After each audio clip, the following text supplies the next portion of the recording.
The following episode will contain spoilers. You have been warned. You're listening to Cinema IRL, the podcast that throws you into the movie and asks the question, what would you do if you wishing something doesn't make it real? Then, well, you're right.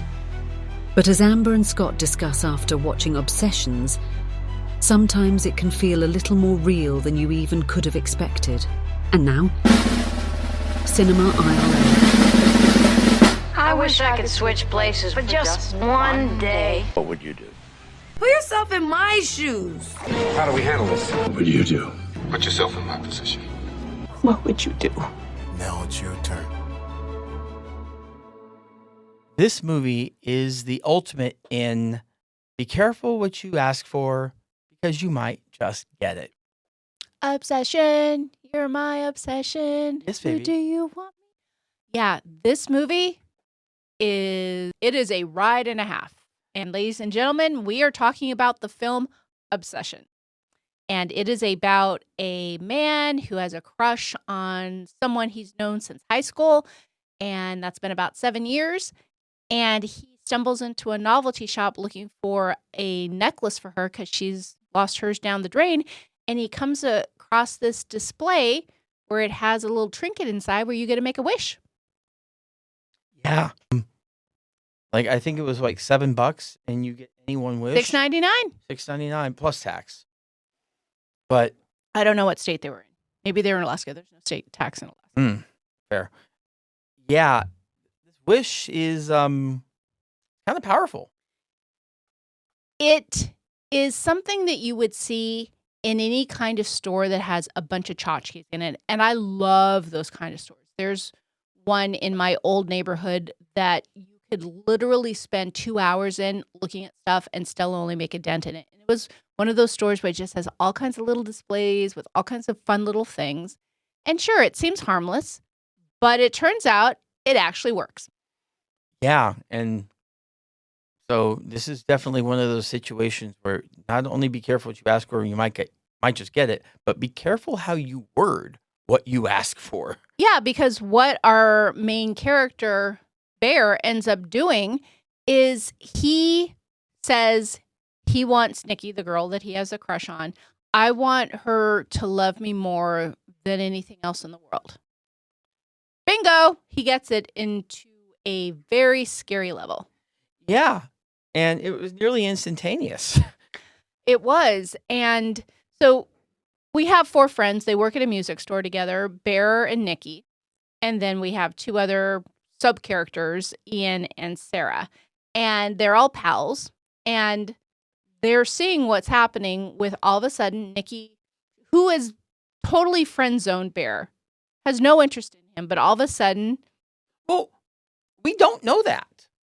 We actually don't, because she did at one point go to him before any wish was made and said, if you actually like me, this is the time to tell me. Well, that doesn't mean that she liked him. She just... Oh, I know. But she opened a canyon-sized hole that you will never get a better opportunity than that. Yeah, he chickened out. He didn't come forward. He lied. And said, no, I like you as a friend. But it's not chickening out. He lied. But that's neither here nor there, because it doesn't matter how she feels or doesn't feel. She is now a victim of his wish. And it turns out that there is some part of her inside who knows that what's happening on the outside isn't her. Because as the film progresses, she writes things on there like, not me. And there's a voice that sounds like she's the real her who sees how this love-struck, obsessed version of her is engaging with Bear, which further complicates this entire thing. Yeah, it's basically almost like a demon possessed her. And the real her was being kept where they keep the demons. Yeah, almost like she could see through her eyes of what was happening, because what we see of Nikki is not only is she obsessed with him, but actually creepy and violent in the same way of watching him when he sleeps, and then kind of doing the weird little movements that you see in movies when someone's possessed and they kind of like walk sideways or walk really fast or walk backwards kind of stuff. So when you talk about demons, like that feels very horror movie-esque. But she is terrifying. Absolutely terrifying. And this movie is bizarre in the fact that it is funny and deeply disturbing all at the same time. The further it goes, the deeper disturbing it got. And I just want to note that I've seen a lot of movies. I even saw In a Violent Nature, which we never did a show on. And please do not go see that movie. Don't see that. But never until today, really in any part of my life, do I feel like I have experienced a deep shared trauma. Why do you feel that way? Your shoulders were up to your ears and your head was completely hunched over when we left the film. Yeah. If you've seen it, hopefully you have. Please see it. This is a must-see film. I am very adamant about that. You must see this film.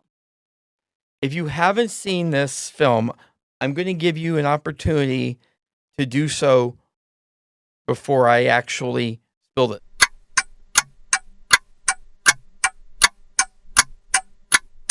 Okay, you've been warned. That car scene is the scariest jump scare I have ever experienced in my life. I believe I owe the theater damages to their ceiling. Yeah, I was sitting forward at the time. I screamed really loud and threw myself back. I did not see that coming, and it was something.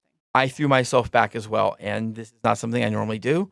This is not us exaggerating. Not one. Okay, maybe the ceiling part's exaggerating, but not one little bit.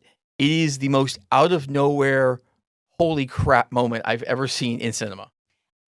My regret is that I can't have that moment again because it was so out of the blue and still like, oh my God, kind of a moment. And I wasn't expecting that from this kind of film. I thought it was someone's obsessed with someone, but it had these elements to it that were violent and horrific and kind of sci-fi-ish in the fact where you were talking earlier about demonic, but then also kind of horror movie jump scares, but then laugh out loud funny. Yeah. It had everything. I cannot recommend this movie highly enough because it was so unique. Yeah, let me be extremely clear here. Pretty much 5 stars, no notes. So you're pro shared trauma? Listen, for what? Now, the audience clapped. The audience clapped at the end of. Am I saying it's the best movie I've ever seen or the movie that I like the most? Probably not. It's slightly out of where my genre is, but for what this genre is, 5-star, no notes. Yeah, when the theater erupts in applause when it's over, that's always a plus. But let's get into some what would you do because we've been talking here and we haven't really gone in there. So what would you do if you were Bear and you had this long time crush, 7+ years, on this girl? Would you keep going for 8 or what would you do? It's clear the guy is completely chicken as it pertains to this. And I don't know if it's because he's worried about ruining the friendship, which I'm sure he is, but I really think he's more concerned about being rejected. Which is a legitimate concern. Yeah, nobody wants to, because once you put it out there and if it's not well received, then you've kind of made things weird for an indefinite amount of time. Yeah, but that one night, I think there were just enough signals that if you were ever going to try it, that's when to try it. And then even like they're kind of going back and forth a little bit. But wait, what would you do? What would I do? Yes, that's what we do here. What would you do? I'd look for a spot. You don't want to just come out of nowhere because you get like one crack on that.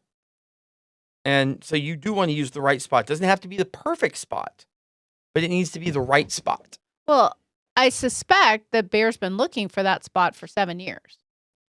Well, he found it. See, that's the thing. Like when you're at the car and it's a little weird. And then she walks back and says, if you like me, tell me now. You will never, ever, ever get a better spot than right there. And Okay, so what would you do is you would seize that opportunity and at that point tell her how you feel. yeah, because let me say this. If she's saying that, there is at least part of her that likes him. I don't necessarily agree with that. I guarantee it.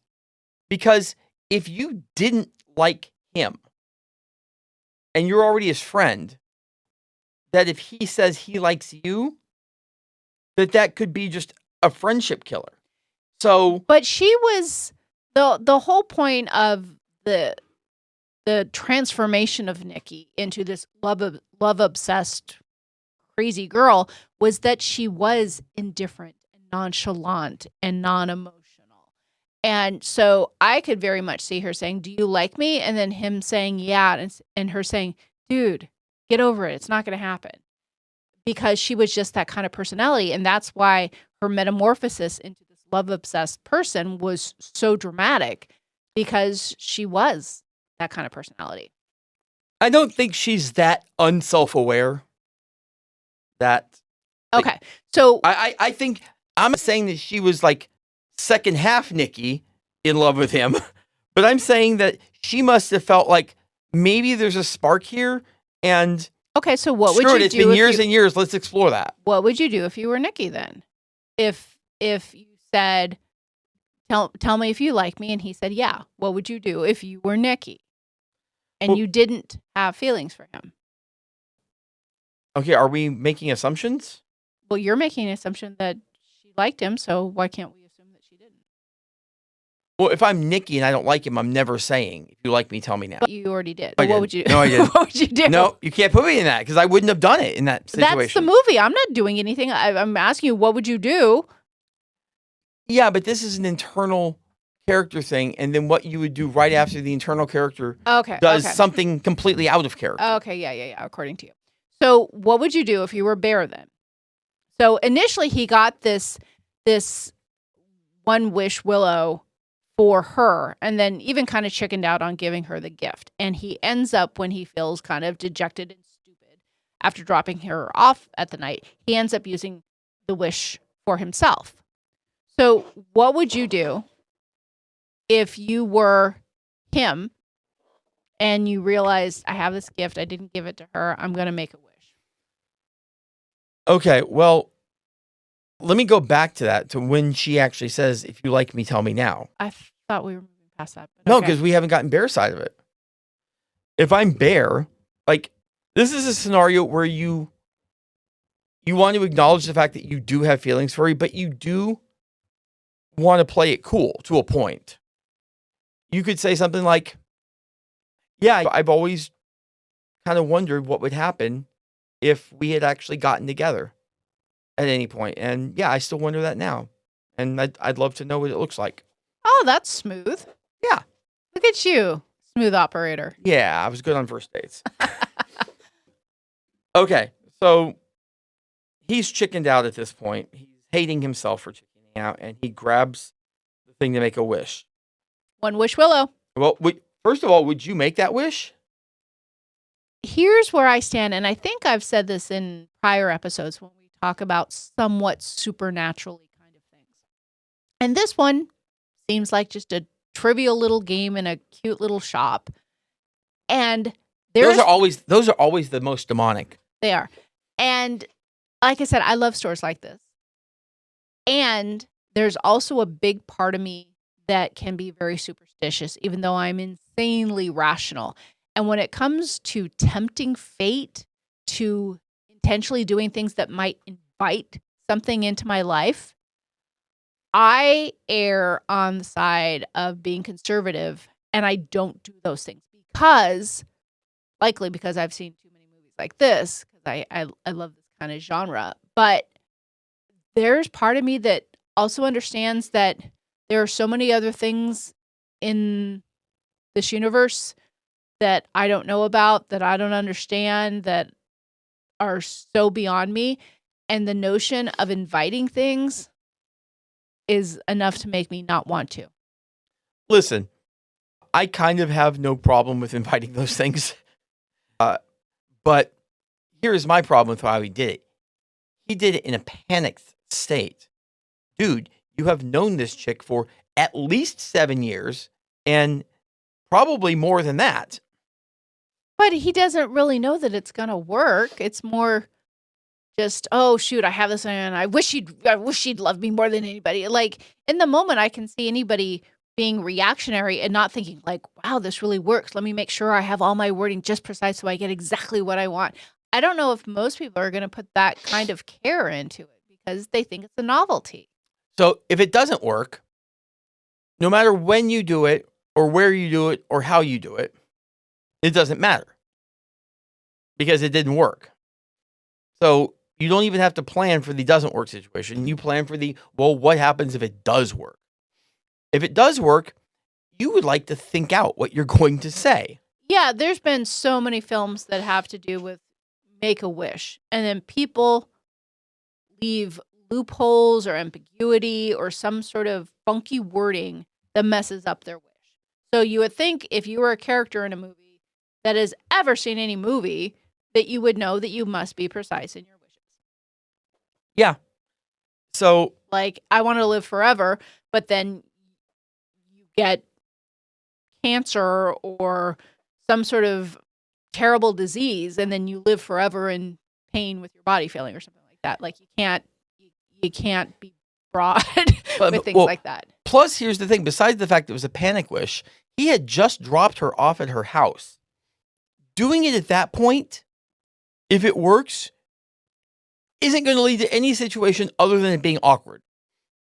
Like, you're not friends with someone for 7 years, drop them off at their house, and then all of a sudden they come back wanting to spend more time with you. But you and don't it not know be weird. But you don't know. I certainly, if I made a wish, I don't know if I would think it would be that instantaneous when it involved another person, to think that within seconds she would be like, oh, we should go to your house. Even in the best of things, you have to think what's your worst case scenario. Okay, so what I'm hearing from you is if you were the character Bear, you would probably go to your LL of choice and work out precise wording so your wish was as ironclad as possible, and then be very exact with the timing in case it happened immediately. No, I would pretty much say if I was going to make the wish, I'd probably do it overnight. And so I could see in a natural environment later. And I would say, I wish that romantically she could see me the same way I see her. There you go. But maybe she would see him as a woman. Like your wording right there. Well, that's why I said faulty. romantically. Your word. I was very specific to note romantically. Yes, but you said see me as I see her. Romantically. Well, it doesn't matter. See me as I see her. But by saying romantically, you've excluded the physical. You're very clearly defining how we're seeing. I don't think you are. I think that's a loophole that the universe would jump upon, and she would see her. He would look like her. I think that wording is problematic. Well, it's definitely not as problematic as the wording he used. So the rest of the film goes through Nikki's increasing obsession with him and her resorting to self-harm when she feels like she's not loved enough or not good enough. And one thing I want to note at this point, I think the what would you do's involving Nikki are now done. Yeah, because she has clearly been taken over by something that is making her act this way. So there's a part of her buried deep inside who can see this. Yeah, so she's not in a rational state. So yeah, no, we're at this point we can focus on Bear and Bear's friend Ian and Sarah who work at the music store with him and Nikki. Okay. We're seeing this transformation of Nikki. So if I've been dumb enough to lie when she asks if I like her and rash enough to make that wish, okay, what? I'm letting this play out a little bit. And if she wants to go over to my house, that's fine. Now, when's the exact timing of what I'm about to say? I don't know. It would have to be in the evening. It would still have to be in the evening because if you do this the next morning, then it feels... Haven't we moved past this? We already talked about this. No, it would feel a little, for lack of a better term, rapey. I'd say, listen, I want you to understand something, and I need to clear something up. I went to this shop, and I got this One Wish Willow, and I wished for you to be in love with me more than anyone else. Than anything else in the world. Than anything else in the world. And I am concerned, even though I think it would be very weird for this to have supernatural powers. I want you to understand that I made that wish, and I'm a little concerned that your actions now aren't because you actually like me, but because I'm essentially making you do it. And I want to know that that's not it. Well, he did do something similarly of saying, do you like me? And she says, I love you. I love you. And he was like, yeah, but do you like me? She goes, of course, I love you. I love you. So he tried kind of talking to her about that a little bit, not disclosing that it was a wish. Oh, but, it was a but it didn't matter. Way longer in the film at that point. But it doesn't matter. She still is obviously under the spell of this wish and still says, of course, I love you. I love you. So it doesn't matter if he says that or not. We already had a body count at that point. Like, you do this right away before she's crazy obsessed. Now, but she's still going to say, yes, I love you. It doesn't matter. She's possessed. So what would you do if you were either Ian or Sarah and you see this really strange dynamic happening between Bear and Nikki? I just want to also note that if I try that, and I do think we're dealing with a weird situation, I am going to get another One Wish Willow. But you can't. We already saw that. At the moment, we don't know that. So I'm going to get another one just in case. Well, he ultimately does, and we find out that doesn't work. So that doesn't really change anything. So that's my question. I'm just telling you what I would do. What I would do will not always necessarily end up with the right answer. Okay. So you go back, you try and get another one, and the guy would say it doesn't work. You can't wish, and you can only wish once. So too bad, so sad. So what would you do? At least you'd find it out sooner than later. It doesn't matter. Who cares? It doesn't change anything. So what would you do if you were Ian or Sarah, who have been friends? They were a foursome. They go out and hang out together. They work together. They're a tight foursome. But they see what's happening here with Nikki. They wonder about her stability, and they're wondering what's going on with Bear being with someone who seems like they are in some sort of impaired, mentally unstable state. Yeah, I'm certainly asking questions like, what the hell is going on? Now, unfortunately, this puts the what would you do back on Bear. If I'm Bear, I'm saying, listen, guys, what I'm about to tell you is going to sound absolutely insane. And I'm aware how absolutely insane this sounds. But, I made the wish. Now this is happening on this timing. And as crazy as I think that would be, you two know her as well as I do. This is really weird behavior, right? So, like, his problem was just not coming clean with the people about... Well, I don't know how clean anyone would want to come if basically you're trying to coerce someone into loving you. Like, that's not something you want to go bragging about. If you make a wish that impacts the behavior or the life of somebody else, and to disclose, hey, I made this person love me, that's a really effed up thing to admit. You can just say, she had a thing where she asked me if I liked her. I said no, and I just panicked. I absolutely panicked. In a rational state, I wouldn't have done that. But what does that change? Well, trying to just not sound like a complete asshole at that point. Because we need to be clear. Everything that happened in this movie was his fault. Everything. Well, and he does ultimately take ownership of fixing that situation in the end. But unfortunately, in the process, there is a lot of bloodshed because Nikki is love obsessed and she has hurt others and she has hurt herself. And ultimately, Nikki is released from this trance of sorts when Bear ultimately ends his life, and that is the only way to lift the wish. What would you do at that point? At the end, where Bear realizes now Nikki has killed the other two friends in your social circle. She is actively, frequently hurting herself. You are freaking terrified. And you have also been told by customer support, which sounds like some dude in his basement of the One Wish Willow that says, yeah, the only way to end this is for you to die. What would you do if you were Bear in that situation? Yeah.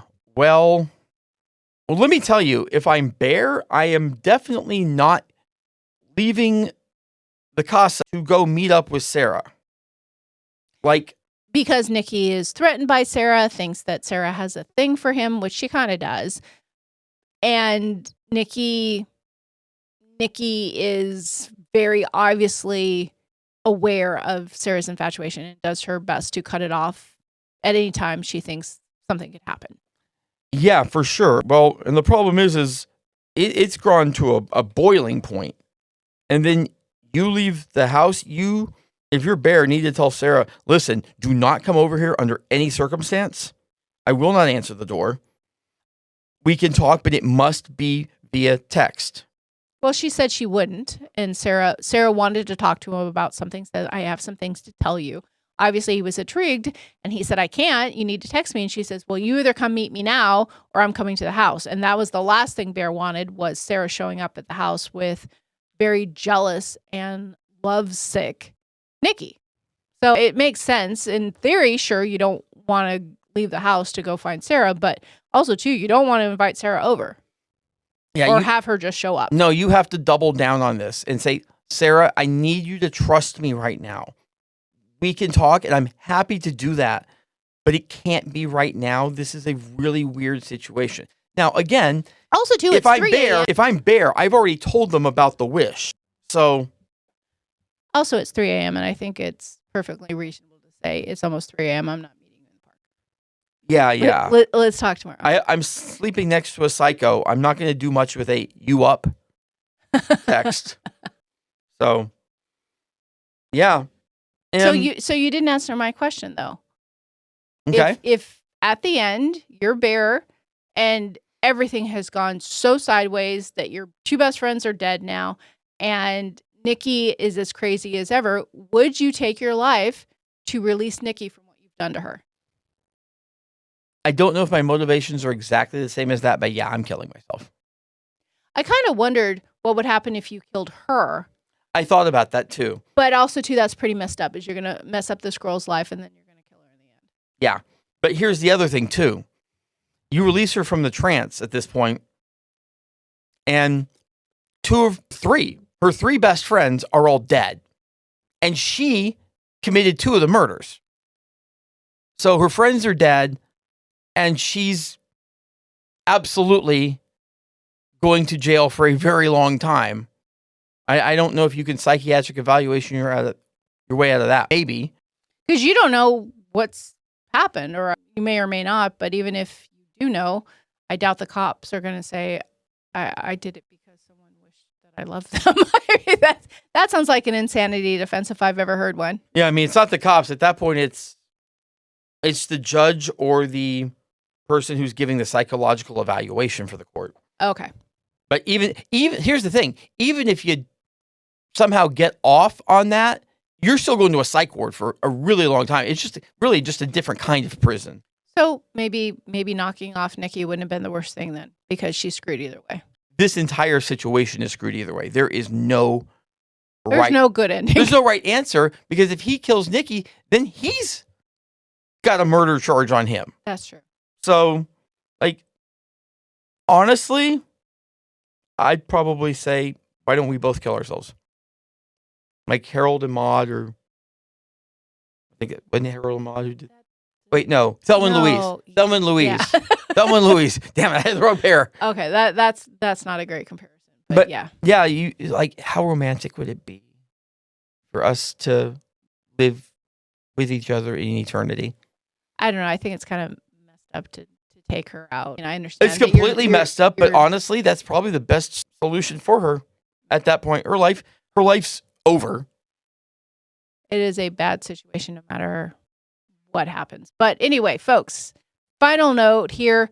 see this film. Oh. It is fun, it is horrifying, it is entertaining, it is disturbing, and definitely worth your time. Also, I want to note something.